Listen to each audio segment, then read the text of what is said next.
Welcome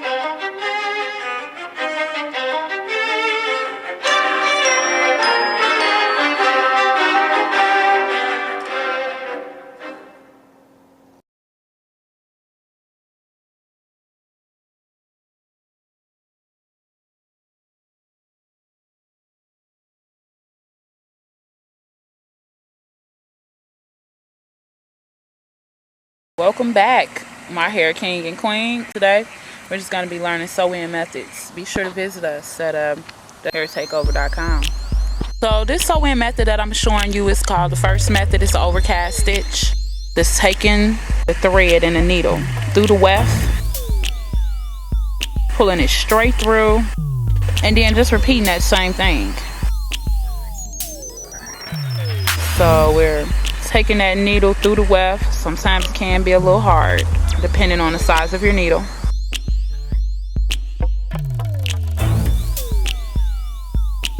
We're just pulling it through, and that's basically called an overcast stitch. This is the most generally used method for the sew-in technique. Then you can see that I'm just taking that needle and thread through the weft of the track. And if you're not sure what the weft is, you know, that's the part that's holding the hair on the track. And then make sure you pull it pretty tight to make sure that track is holding on there onto your hair. But you don't want it too tight, because when it comes all together, your brain is really going to be pulling, and you don't want to have one of those headaches for 3 or 4 days. So once again, this is called the overcast stitch. And you could double back through, go ahead and fold the track over, just so you don't waste your hair or waste time by continuously cutting the track. So you're basically just pulling that needle through the weft and just doing that same thing over repeatedly. Yeah, this is the easiest method. I like it a lot, but it isn't my favorite method though. We'll get to that in a few minutes. So the second method that I will be teaching you guys today is actually called a lock stitch. Now it's called a lock stitch because what you're actually doing is you're doing just like you do with the first method. You take that needle and thread, you pull it through the weft like you see me doing now. Once you pull it through that weft, you should have a loop with the rest of the string.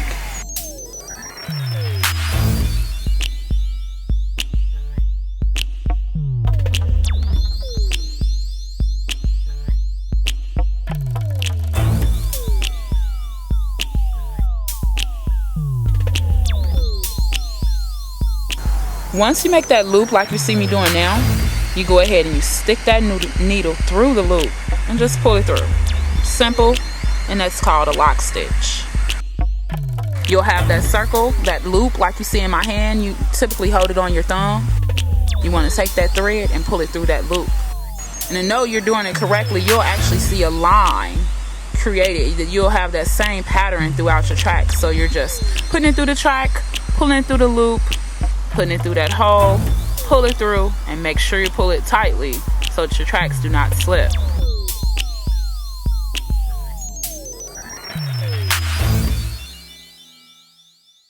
Now there are several different methods to do a sew-in.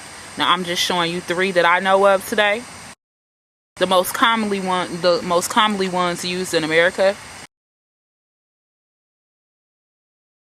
Typically really easy. You put it through, you take the needle and the thread, put it through the track, pull it through. You should have a circle that's formed. Hold that loop on your thumb and just pull that track through. And you can see me demonstrate it right here. And thanks so much for tuning in with me all the time. And be sure to check out our website at www.hairtakeover.com. You can also check me out on Instagram at SinCity10, and that's SINCITY10. Now we could go a whole lot faster. I'm just moving fairly slow just to make sure that you guys understand the method totally. And the thread that I'm using is a nylon thread. It doesn't tangle up as much, although it can get tangled. It's pretty easy to get untangled.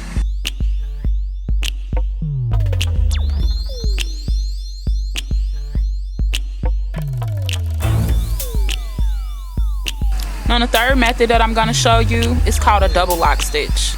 almost like the lock stitch, but the only thing that you're doing differently is just looping it through that loop 2 times instead of 1 time.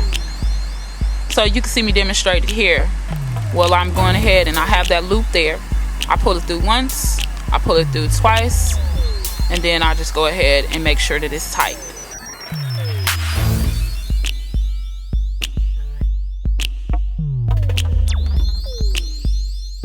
Pretty visible.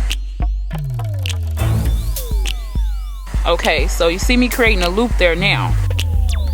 And you go ahead and stick the needle through once. Then you stick it through twice. And then just pull tightly to make sure that the track is sealed. Now think about the double lock stitch. It is a little bit more time consuming than the lock stitch, but this is those sew-ins that last for months and months at a time because the needle with thread is on there so securely. So if you're a stylist out there and you never knew exactly what this method is called, this is the double lock stitch. And for those at home, if you ever just practice on your own head or practice on a mannequin, you know, you could use this as a guide for those long-lasting sew-ins.